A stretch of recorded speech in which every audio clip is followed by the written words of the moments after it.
guys, Jason Webb with Minnesota Risk Partners. I just had a client contact me stating his employee got injured and the employee took it upon themselves to make a doctor's appointment at a surgical facility.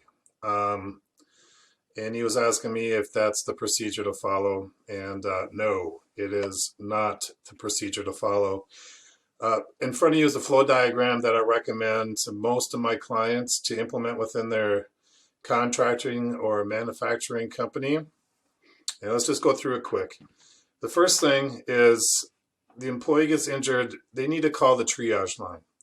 The triage hotline is going to decide if medical care is needed or if the employee can do self-care and then follow up. So in this particular example of this phone call, the employee hurt their shoulder. And it wasn't, anything dramatic, falling off a scaffolding or anything. It's just basically started hurting. So in this case, if the procedure would have been followed correctly, more than likely the triage nurse trained in occupational health would have recommended something like, ice and heat, and some ibuprofen, every few hours, and to follow up with them and see how they're doing.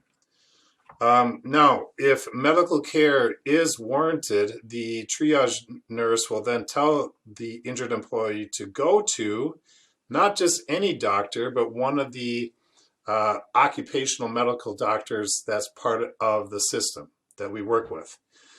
And then that medical doctor will do an assessment, probably recommend some home stretches, some home exercises, and to get back to work right away with work restrictions to get them on light duty.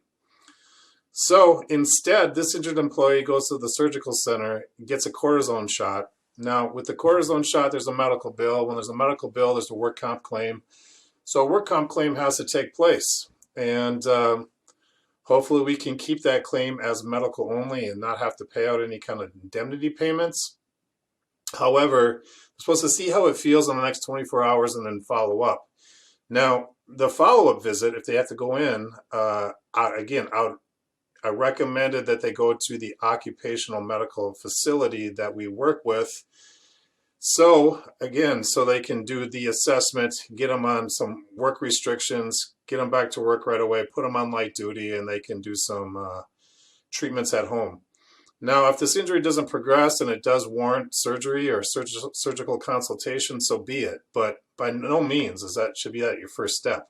You should just go to an orthopedic center and see what happens. So there you go. If I have any questions, if you want a copy of this flow chart, one created for you, any questions on proper new injury procedures, give us a call, shoot us an email. Happy to help any way we can.